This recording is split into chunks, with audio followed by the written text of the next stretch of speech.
खारगे जी, सोनिया गांधी जी, भूपेश बघेल जी, केसी वेणुगोपाल जी,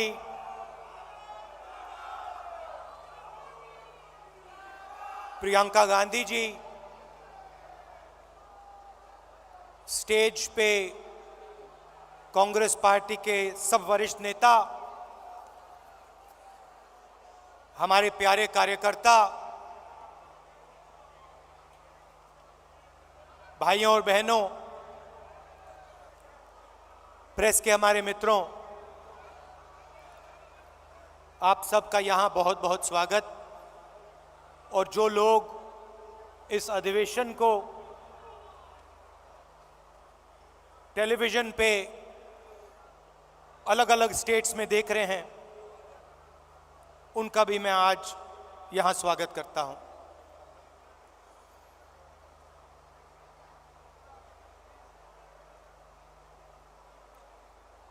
चार महीने कन्याकुमारी से श्रीनगर तक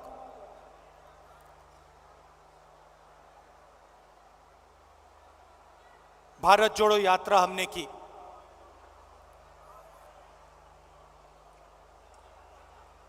वीडियो में आपने मेरा चेहरा देखा, मगर हमारे साथ लाखों लोग चले थे। हर स्टेट में चले, बारिश में, गर्मी में, बर्फ में, एक साथ हम सब चले।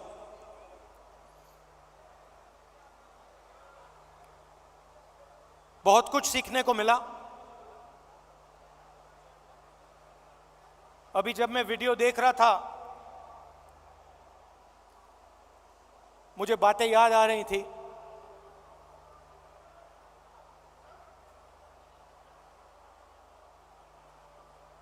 वीडियो में आपने देखा होगा, पंजाब में एक मैकेनिक आकर मुझसे मिला।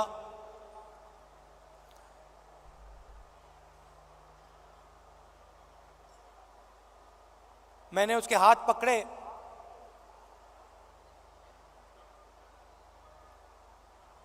और सालों की जो तपस्या थी उसकी, सालों का जो दर्द था, जो खुशी, जो दुख, जैसे ही मैंने उसके हाथ पकड़े,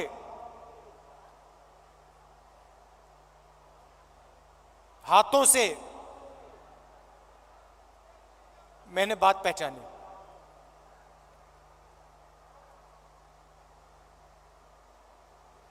वैसे ही लाखों किसानों के साथ जैसे ही हाथ पकड़ते थे, जैसे ही हाथ मिलाते थे, गले लगते थे, एक ट्रांसमिशन सा हो जाता था। शुरुआत में बोलने की जरूरत होती थी, क्या करते हो, कितने बच्चे हैं,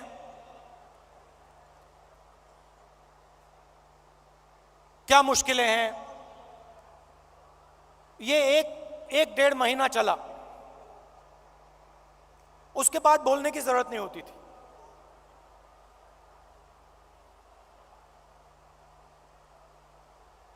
जैसे ही हाथ पकड़ा,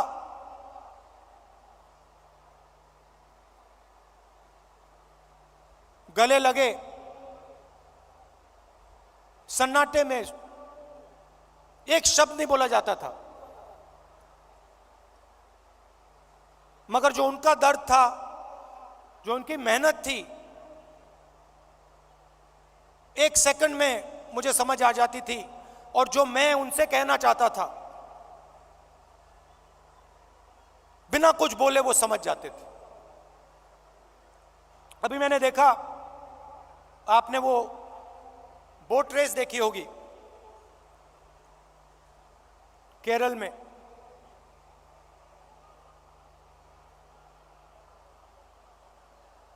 उस समय जब मैं बोट में बैठा था,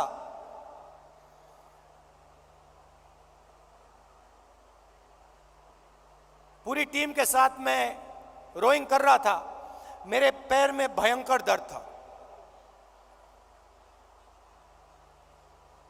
मैं उस फोटो में मुस्कुरा रहा हूं, मगर मेरे दिल के अंदर रोना आ रहा था, इतना दर्द था।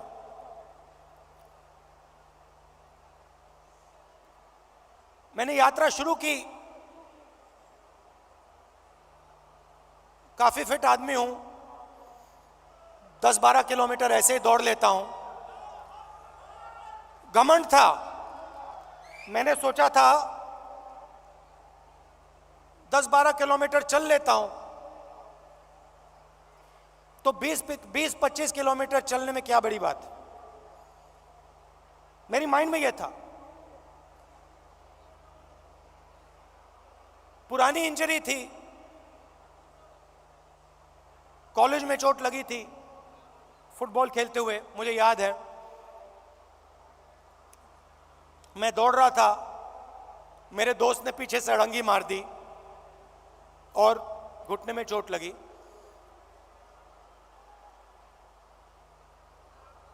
दर्द गायब हो गया था, सालों के लिए दर्द गायब था। और अचानक जैसे ही मैंने यात्रा शुरू की, दर्द वापस आ गया।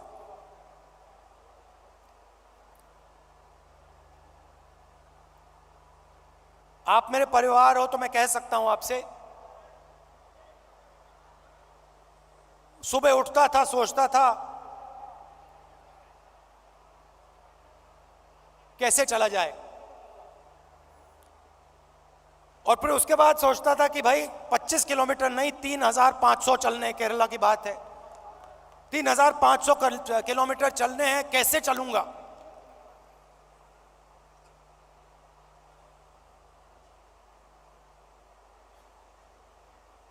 और फिर कंटेनर से उतरता था, चलना शुरू करता था, लोगों से मिलता। तो पहले 10-15 दिन में जिसको आप अहंकार कह सकते हो, घमंड कह सकते हो, वो सारा गायब हो गया।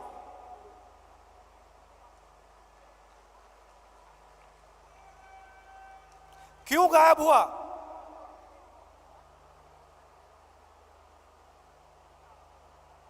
क्योंकि भारत माता ने मुझे मैसेज दिया, देखो तुम अगर निकले हो,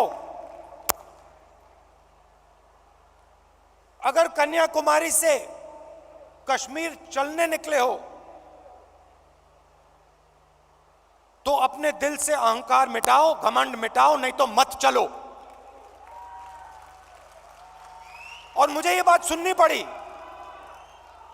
मुझे ये बात सुननी पड़ी। मुझ में उतनी शक्ति नहीं थी कि मैं इस बात को ना सुनूं। और आस्ते आस्ते मैंने नोटिस किया,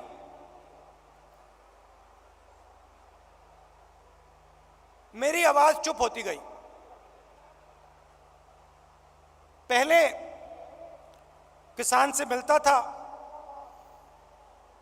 मैं उसको अपना ज्ञान समझाने की कोशिश करता था। थोड़ी जो मुझ में जानकारी है खेती के बारे में, मनरेगा के बारे में,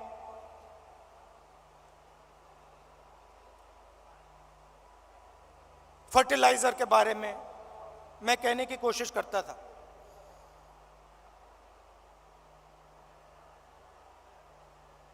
आस्ते आस्ते ये सब बंद हो गया।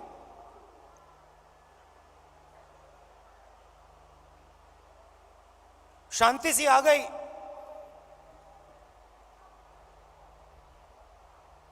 और सन्नाटे में मैं सुनने लगा।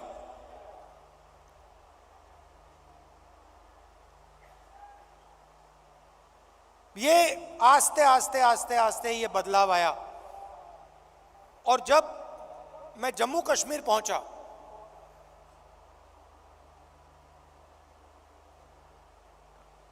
वो भी अजीब सी बात थी। जब मैं जम्मू कश्मीर पहुंचा, मैं बिल्कुल चुप हो गया।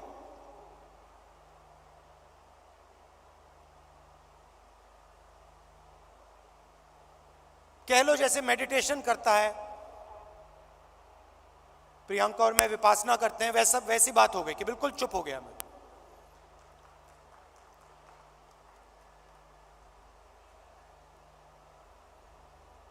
मां बैठी हैं,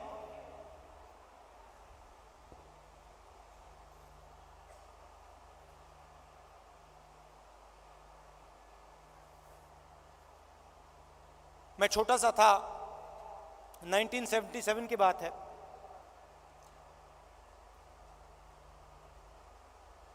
चुनाव आया, मुझे चुनाव के बारे में कुछ मालूम नहीं था, 6 साल का था मैं। एक दिन घर में अजीब सा माहौल था। मैं मां के पास गया, बैठी हुई हैं, इधर नहीं देख रही हैं।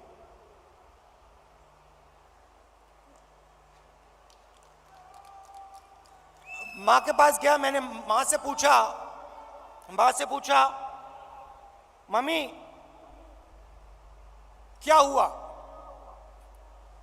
और मां कहती हैं हम घर छोड़ रहे हैं। तब तक मैं सोचता था कि वो घर हमारा था। तो मैंने मां से पूछा, मां हम अपने घर को क्यों छोड़ रहे हैं?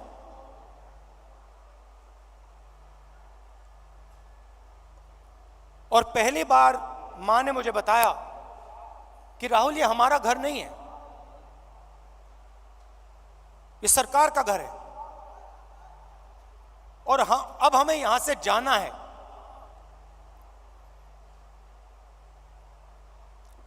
मैंने मां से पूछा, मां कहां जाना है? कहती है नहीं मालूम।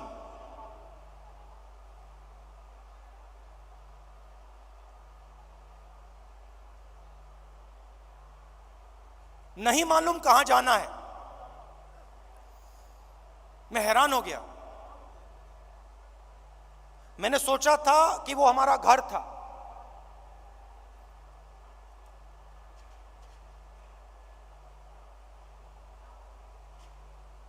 बावन साल हो गए,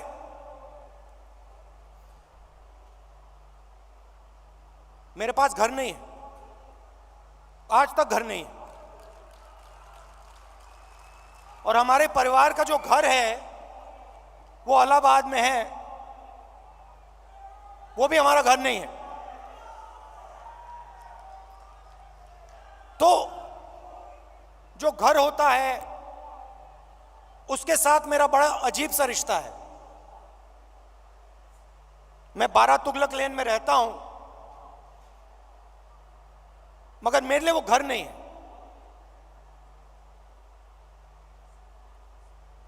तो जब मैं निकला, कन्याकुमारी से निकला, मैंने अपने आप से पूछा कि भाई मेरी जिम्मेदारी क्या बनती है। अब मैं चल रहा हूं, भारत का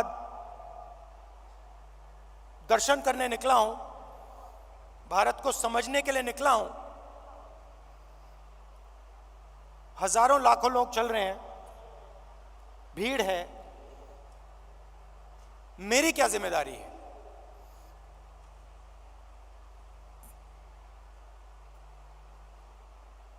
मैंने थोड़ी देर सोचा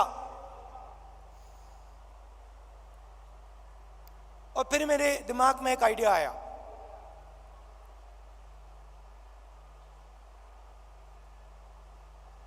मेरे ऑफिस के लोगों को मैंने बुलाया जो मेरे साथ थे, मेरे साथ चल रहे थे, मैंने उनको कहा देखिए यहां पे हजारों लोग चल रहे हैं, धक्का लगेगा, लोगों को चोट लगेगी, बहुत भीड़ है, हमें एक काम करना है, मेरे साइड में, मेरे सामने 20-25 फुट आगे, इस तरफ 20-25 फुट, इस तरफ 20-25 फुट, ये जो जगह है, ये जो खाली जगह है जिसमें हिंदुस्तान के लोग आएंगे, हमसे मिलने आएंगे,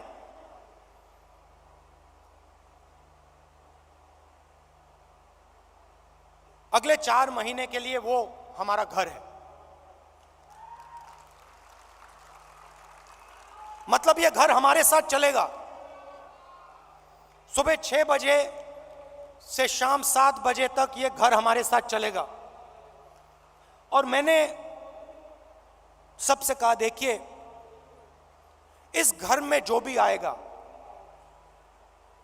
अमीर हो गरीब हो,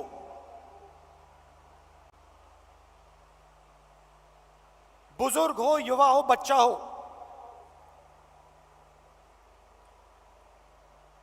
किसी भी धर्म का हो, किसी भी स्टेट का हो, हिंदुस्तान से बाहर का हो, जानवर हो, उसको यह लगना चाहिए कि मैं आज अपने घर आया हूं।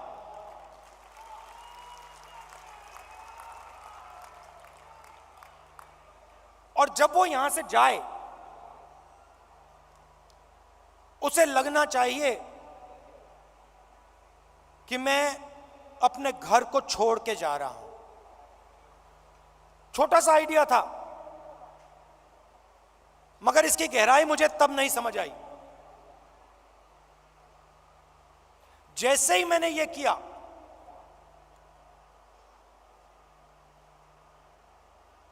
जिस दिन मैंने यह किया,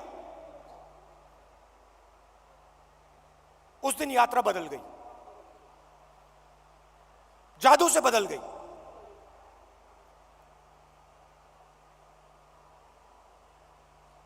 लोग मेरे साथ राजनीतिक बात नहीं कर रहे थे। मैंने क्या क्या सुना है मैं आपको बता भी नहीं सकता हूं।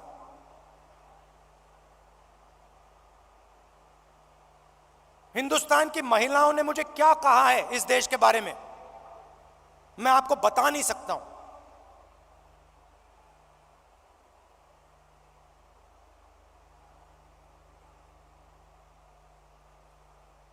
युवाओं के दिल में डर क्या है, कैसा है, मैं आपको बता नहीं सकता, समझा नहीं सकता। कह सकता हूं मगर बता समझा नहीं सकता हूं। कितना बोझ उठा रहे हैं।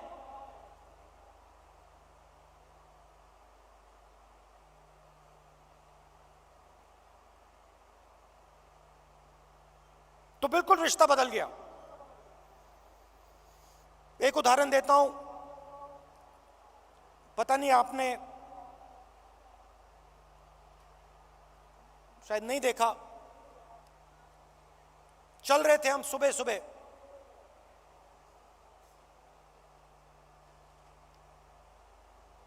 साइड में एक महिला भीड़ में खड़ी थी। झिझक के उसने ऐसे किया मुझे। जैसे ही मैंने देखा मैंने उसको बुलाया। मुझे एक बात अजीब सी लगी।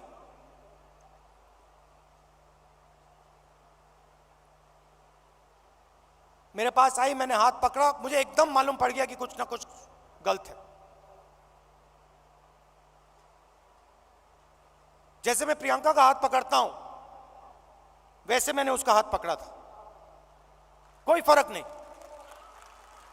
मैंने सोचा उस समय, मैंने उस समय सोचा ये मेरी बहन नहीं है, ये मैं क्या कर रहा हूं?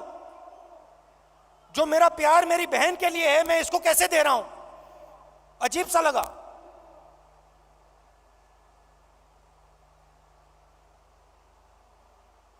मुझे मेरा हाथ पकड़ती है, कहती है राहुल जी भैया, मैं आपसे मिलने आई हूं।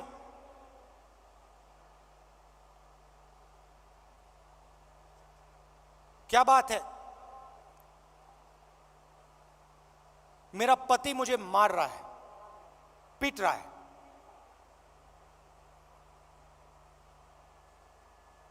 मैंने कहा कब?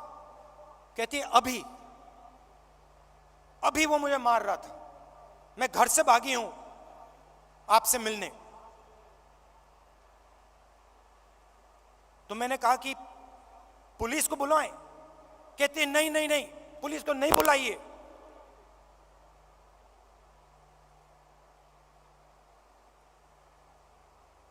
फिर मुझे कहती है अब मैं जा रही हूं वापस, फिर से पिटने जा रही हूं। मगर मैं आपको सिर्फ यह बताना चाहती थी कि मेरे साथ क्या हो रहा है। ये महिला अकेली नहीं है, ऐसी लाखों करोड़ों महिलाएं इस देश में। तो ये सब मुझे सुनने को मिला, और इस घर को हम आस्ते आस्ते आस्ते जम्मू कश्मीर तक ले गए।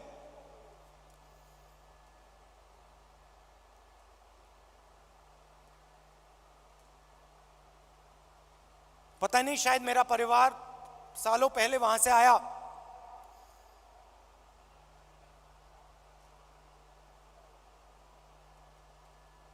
मैंने सोचा कि अजीब सी बात है, कन्याकुमारी से कश्मीर तक मैं ये इस छोटे से घर को ले जा रहा हूं, और यहां मुझे लग रहा है कि मैं वापस अपने घर जा रहा हूं।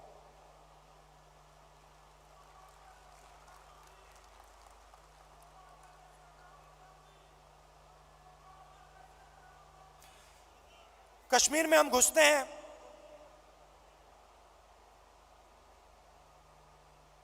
वैली से पहले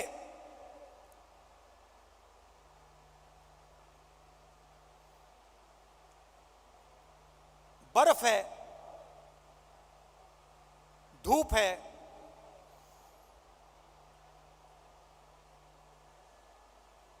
जैसे आज, और हजारों लोग हमारे साथ चल रहे हैं।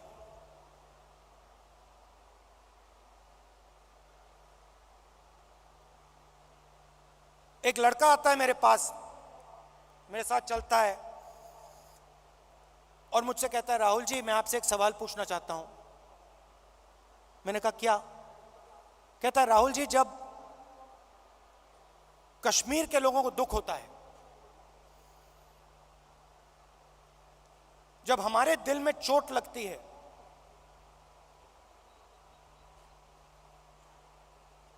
तो बाकी हिंदुस्तान के लोगों को खुशी क्यों होती है?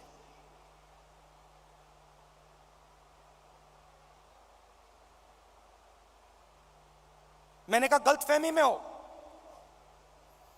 ऐसी कोई बात नहीं है। मैं कन्याकुमारी से यहां तक आया हूं, मैं दावा देके कह सकता हूं कि करोड़ों लोगों के दिल में यह भावना नहीं है। करोड़ों लोग हर हिंदुस्तानी के दर्द के साथ, हर हिंदुस्तानी के साथ खड़े हैं। चुने हुए लोग हैं, मैंने कहा चुने हुए लोग हैं जो खुश होते हैं।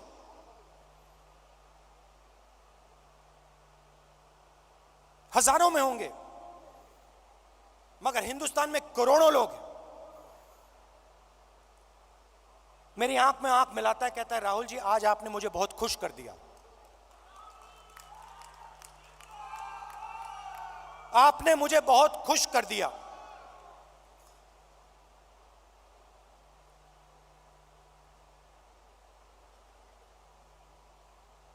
बातचीत करते हुए मैं देख रहा था, चारों ओर तिरंगा, सड़क पे तिरंगा, पहाड़ों पे तिरंगा, पीछे तिरंगा, आगे तिरंगा, सब जगह तिरंगा।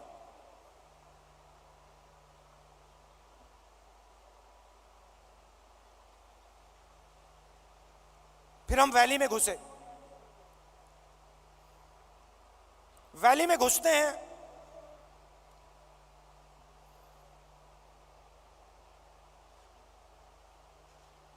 बादल छा जाते हैं,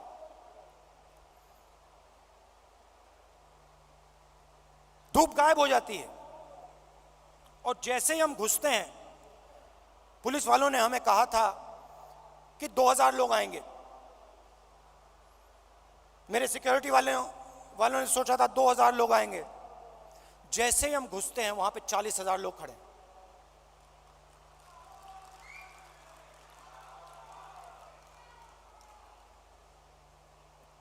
जैसे ही पुलिस वालों ने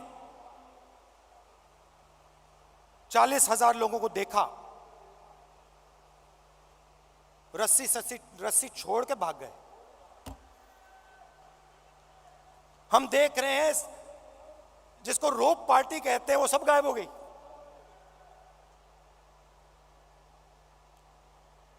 सब गायब हो गई।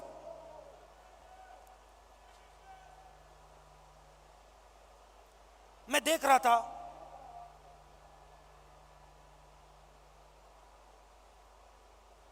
हिंदुस्तान के सबसे टेररिस्ट इन्फेस्टेड जिले में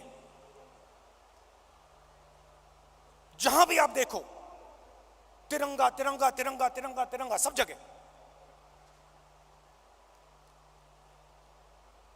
कौन उठाए थे तिरंगा? हमारे पास सिर्फ 125 यात्री थे। कश्मीर के लोग तिरंगा उठाए थे। एक ने नहीं उठाया था, हजारों ने उठा रखा था। और यही कहानी पूरे कश्मीर में, अनंतनाग, पुलवामा, जिसको टेररिस्ट इन्फेक्टेड डिस्ट्रिक्ट कहा जाता है, हर डिस्ट्रिक्ट में पहाड़ों पे, सड़क पे, आगे पीछे तिरंगा। किसके हाथ में? कश्मीरी युवाओं के हाथ में।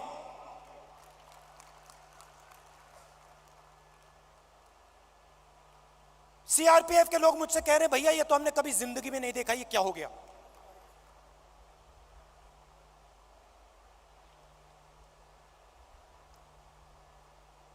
फिर मैं आया, पार्लियामेंट में मैंने प्रधानमंत्री जी का भाषण सुना।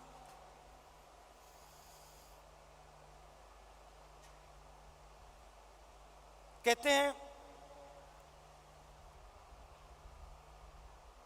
कि मैंने भी जाके लाल चौक में तिरंगा फहराया था।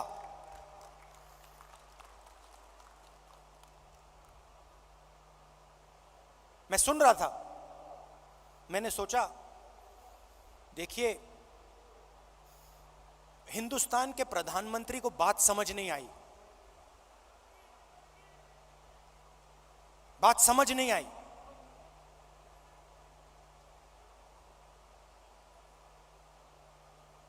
नरेंद्र मोदी जी ने बीजेपी के 15-20 लोगों के साथ जाकर लाल चौक पे तिरंगा फहराया। भारत जोड़ो यात्रा ने लाखों कश्मीरी युवाओं के हाथ से तिरंगा फहराया।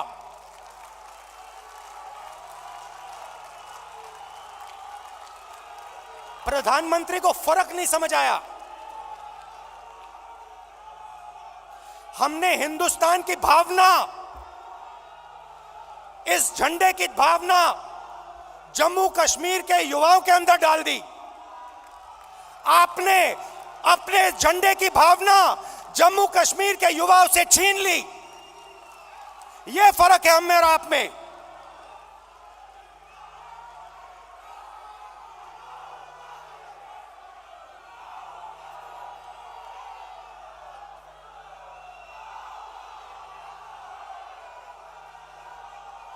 ये जो झंडा है, ये जो तिरंगा है,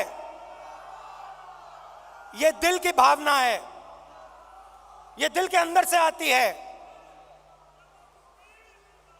हमने इस भावना को कश्मीर के युवाओं के दिल के अंदर जगाया।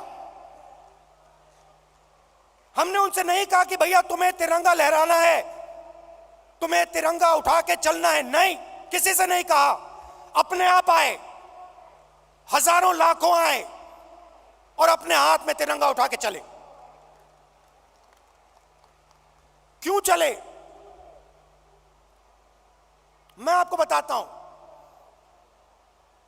कश्मीरी युवा ने मुझे कहा, मुझे कहता है राहुल जी आज मैं आपके साथ तिरंगा लिए चल रहा हूं।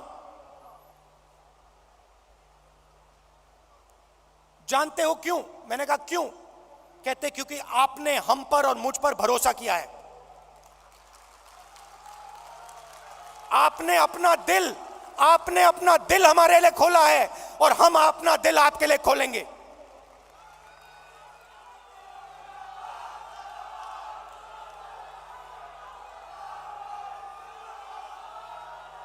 यह फर्क है। हिंदुस्तान एक भावना है, एक सोचने का तरीका है, इज्जत है, आदर है, मोहब्बत है।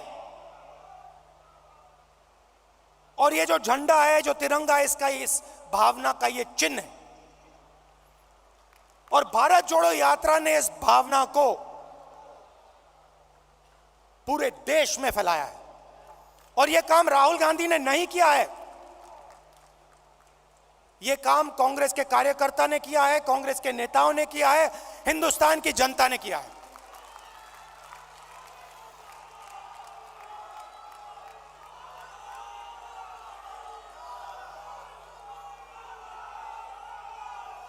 अब देखिए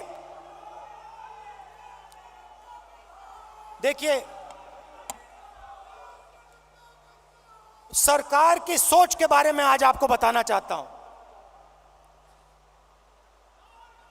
कुछ दिन पहले इंटरव्यू में एक मंत्री ने कहा कि चाइना की इकोनॉमी हिंदुस्तान की इकोनॉमी से बड़ी है, तो हम उनसे कैसे लड़ सकते हैं। चाइना की इकोनॉमी हिंदुस्तान की इकोनॉमी से बड़ी है, तो हम उनसे कैसे लड़ सकते हैं।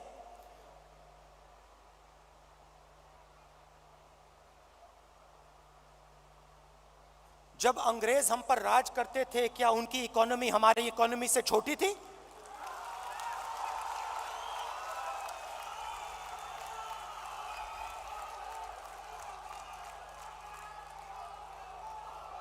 लड़ाई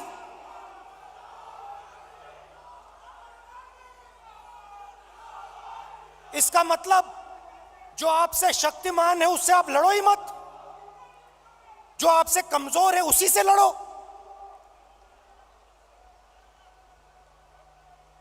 इसको कायरता कहा जाता है।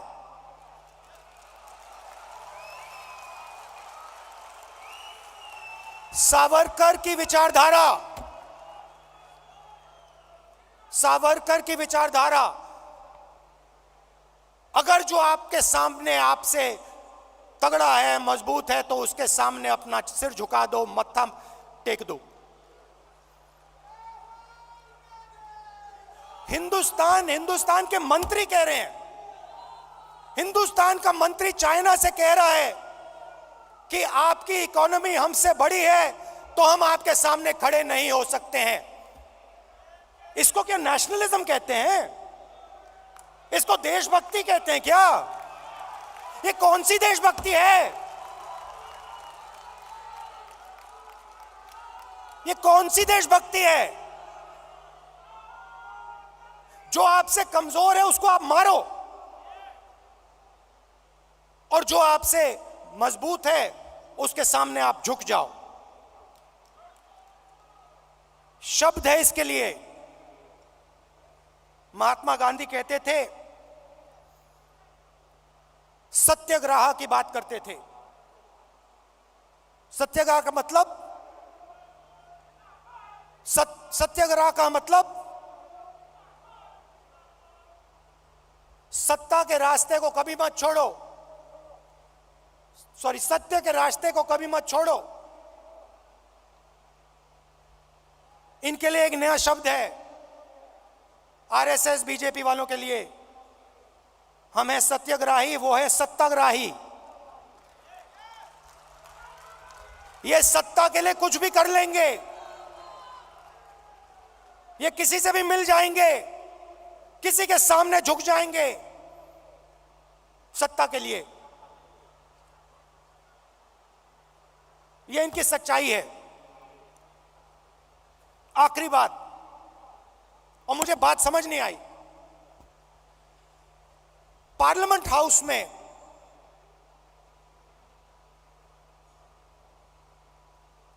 मैंने एक उद्योगपति पे आक्रमण किया, अदानी जी पे मैंने आक्रमण किया। मैंने कहा कि अदानी जी 609 नंबर से दूसरे नंबर तक कैसे पहुंचे। आपकी जो फॉरेन पॉलिसी बनती है, चाहे वो बांग्लादेश हो, चाहे वो इजराइल हो, ऑस्ट्रेलिया हो, श्रीलंका हो, सब जगह उनको फायदा मिलता है। इजराइल में सारे के सारे डिफेंस के कॉन्ट्रैक्ट मिल गए। श्रीलंका में एक व्यक्ति कहता है कि राजापाक्सा जी ने उन्हें कहा कि नरेंद्र मोदी जी ने दबाव डालकर अदानी जी को कॉन्ट्रैक्ट दिलवाया। तो मैंने सिर्फ एक सवाल पूछा, नरेंद्र मोदी जी आपका अदानी जी से रिश्ता क्या है? मैंने और कुछ नहीं कहा, मैंने सिर्फ सवाल पूछा, भैया बता दो रिश्ता क्या है। और मैंने ऐसे फोटो दिखाई, उसमें नरेंद्र मोदी जी ऐसे बैठे हैं। नरेंद्र मोदी जी अदानी जी के हवाई जहाज में रिलैक्स करते हुए दिख रहे हैं। तो मैंने पूछा, भैया बता दीजिए रिश्ता क्या है। अब आपने नोटिस किया होगा कि पूरी की पूरी सरकार, सारे के सारे मंत्री अदानी जी की रक्षा करने लग गए।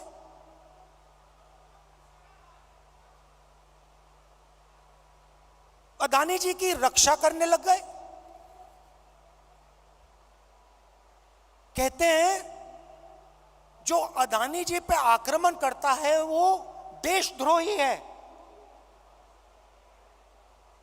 मतलब अदानी जी देश के सबसे बड़े देशभक्त बन गए। और बीजेपी और आरएसएस इस व्यक्ति की रक्षा कर रही है। सवाल यह उठता है, रक्षा क्यों कर रही है? क्या है इस अदानी में जो बीजेपी और आरएसएस को, सब मंत्रियों को इसकी रक्षा करने की जरूरत पड़ रही है? नहीं, सुनिए, और सबसे बड़ा सवाल ये जो शेल कंपनीज हैं,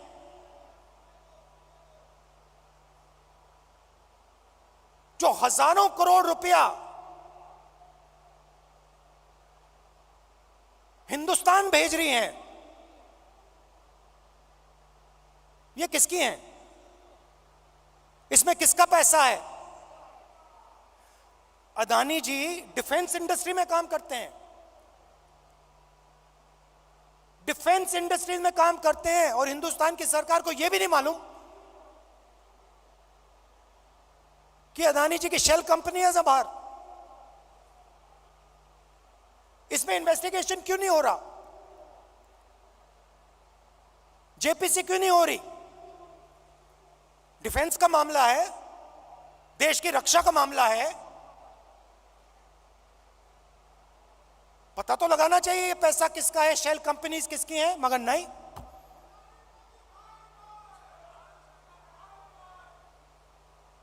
तो ये बहुत बड़ा सवाल है। एलआईसी का इन्वेस्टमेंट है, उनका नुकसान हुआ है। ऑस्ट्रेलिया में फोटो दिखती है, नरेंद्र मोदी जी बैठे हैं, स्टेट बैंक चेयरमैन बैठे हैं, वहां के चीफ मिनिस्टर बैठे हैं, अदानी जी बैठे हैं एक मेज पर। स्टेट बैंक $1 बिलियन का लोन दे रहा है। नरेंद्र मोदी जी उस मेज पे क्यों बैठे हैं? क्या लेना देना नरेंद्र मोदी जी का स्टेट बैंक और अदानी के बीच में? क्या लेना देना? तो ये सवाल हैं, और ये सवाल मैंने पूछे, नरेंद्र मोदी जी से पूछे, बहुत सीधा जवाब था, कोई रिश्ता नहीं है।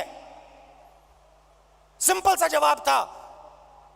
हमने पूछा रिश्ता क्या है, नरेंद्र मोदी जी कह सकते थे कोई रिश्ता नहीं।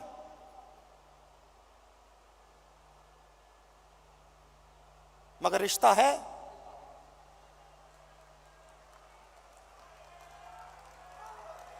रिश्ता है। भाइयों और बहनों,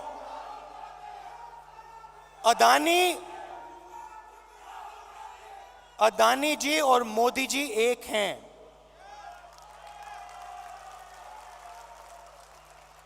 एक हैं।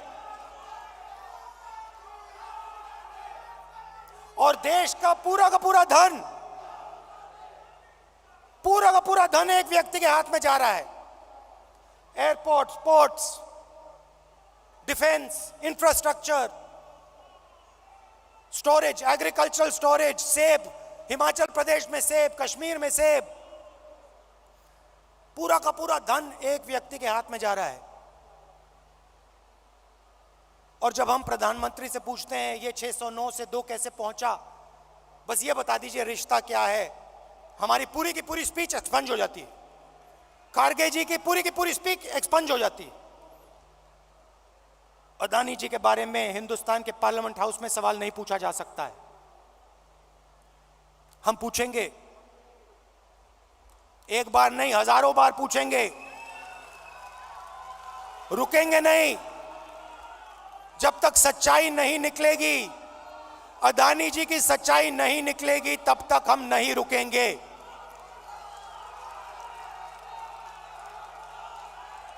क्योंकि, और इसका एक कारण है भाइयों और बहनों, और खास तौर से जो लोग अदानी जी की कंपनी में काम करते हैं, उनसे मैं कहना चाहता हूं, ये आपकी जो कंपनी है, ये देश को नुकसान पहुंचा रही है। ये देश के पूरे इंफ्रास्ट्रक्चर को छीन रही है। भाइयों और बहनों, याद रखिए, आजादी की लड़ाई भी ईस्ट इंडिया कंपनी के खिलाफ हुई थी। वो भी एक कंपनी थी। उस कंपनी ने भी हिंदुस्तान का सारा धन, सारा इंफ्रास्ट्रक्चर,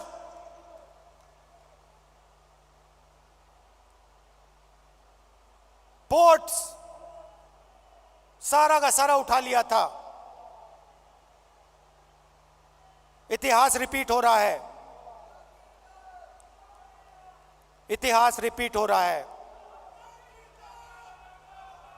ये देश के खिलाफ काम हो रहा है, और अगर देश के खिलाफ काम होगा तो कांग्रेस पार्टी खड़ी हो जाएगी, लड़ जाएगी।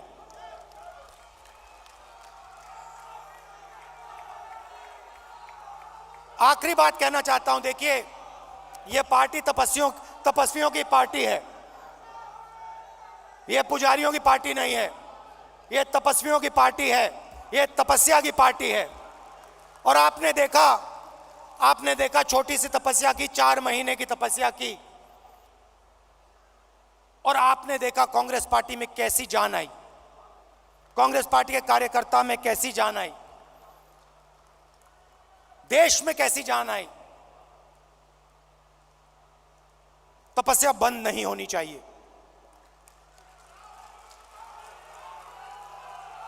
तपस्या बंद नहीं होनी चाहिए। प्रोग्राम चलना चाहिए, तपस्या का प्रोग्राम होना चाहिए, उसमें हर कांग्रेस के कार्यकर्ता को शामिल होना चाहिए, हर नेता को शामिल होना चाहिए। उस प्रोग्राम में दर्द लगना चाहिए, मुश्किल होनी चाहिए, पसीना निकलना चाहिए, चोट लगनी चाहिए। खारगे जी कांग्रेस के प्रेसिडेंट हैं, सीनियर नेता बैठे हैं, तपस्या का प्रोग्राम बनाइए।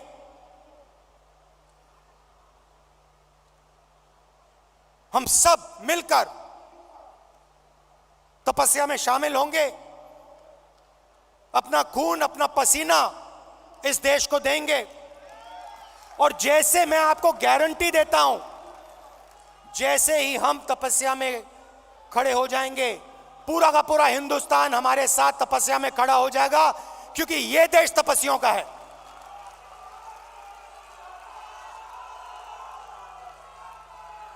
तो प्रोग्राम बनाइए, खारगे जी प्रोग्राम बनाइए, आपकी पूरी की पूरी टीम, जिसमें मैं शामिल हूं, कांग्रेस के सब नेता शामिल हैं, हर एक कार्यकर्ता शामिल है, देश की जनता शामिल है। उस प्रोग्राम को हम चलाएंगे, तपस्या करेंगे, अपना खून पसीना देंगे। बहुत बहुत धन्यवाद। जय हिंद, नमस्कार।